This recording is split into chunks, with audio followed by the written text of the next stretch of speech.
नंदिकेसा महाभागा शिव ध्याना परायणा गौरी संकरा सर्वथम अनुग्नम दातुमर्हसि।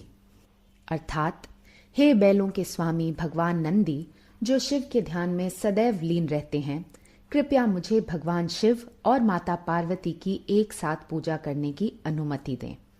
जी हाँ बच्चों, आज सोनालिका ई गुरुकुल में हम आपके लिए नंदी की कहानी लेकर आए हैं। वैसे तो आप इन्हें शिवजी के वाहन के रूप में जानते होंगे, लेकिन क्या आप ये जानते हैं कि हिंदू धर्म के अनुसार ये भगवान शिव और माता पार्वती के निवास स्थान कैलाश पर्वत के द्वारपाल हैं और कोई भी इनकी अनुमति और आशीर्वाद के बिना महादेव तक नहीं पहुंच सकता।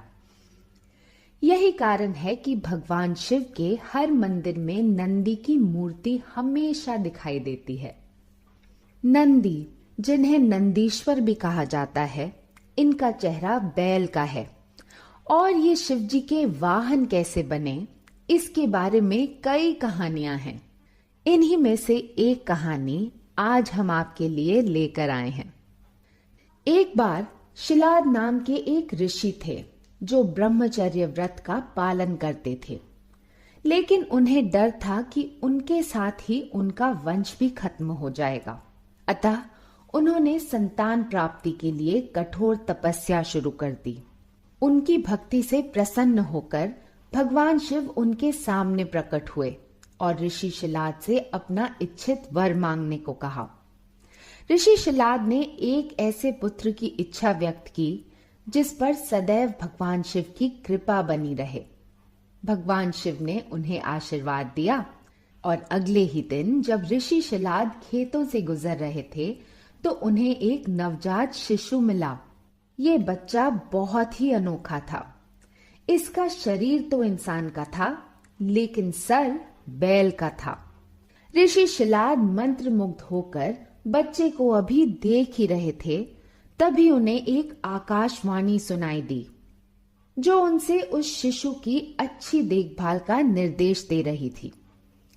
ऋषि शिलाद बच्चे को अपने घर ले गए और अपने पुत्र की तरह उसकी देखभाल करने लगे।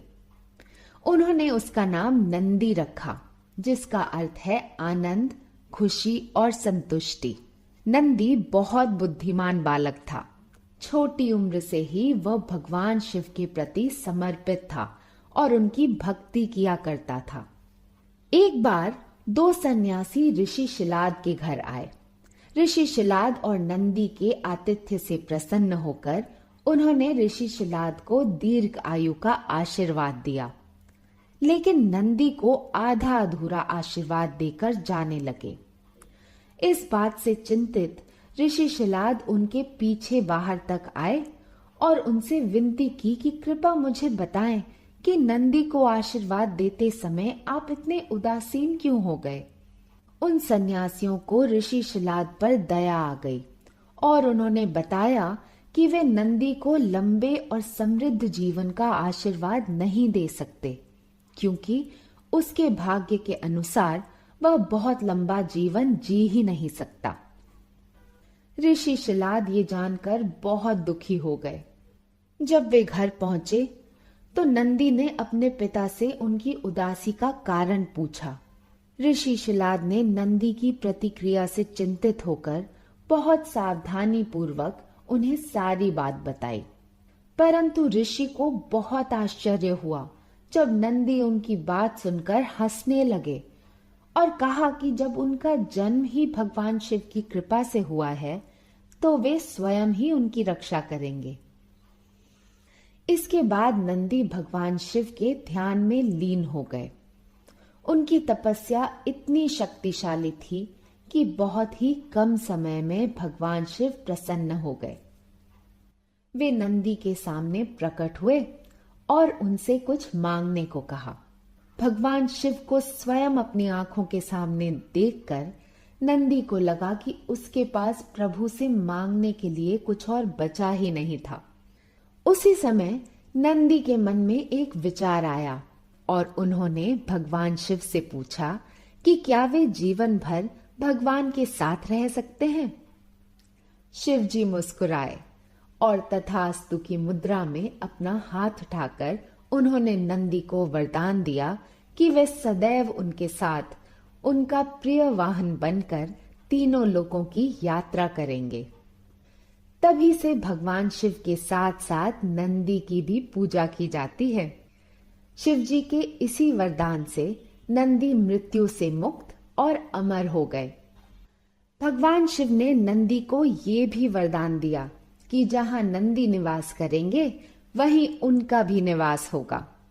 इसलिए तब से हर मंदिर में शिव जी के सामने नंदी की स्थापना जरूर की जाती है। तो बच्चों, इस कहानी से हमें पता चलता है कि भगवान शिव जी की कठोर तपस्या के कारण ही नंदी उनके प्रिय हो गए और उन्हें उनका वाहक बनने का सौभाग्य प्राप्त हुआ। उनके इन्हीं गुणों के कारण उन्हें शक्ति, भक्ति और ज्ञान का प्रतीक भी माना जाता है और पुराणों के अनुसार भी भगवान शिव और नंदी को एक ही माना गया है। उम्मीद है आपको आज की ये कहानी पसंद आई होगी। ऐसी ही रोमांचक कहानियां सुनते रहने के लिए सब्सक्राइब कीजिए सोनालिका ई गुरुकुल चैनल को।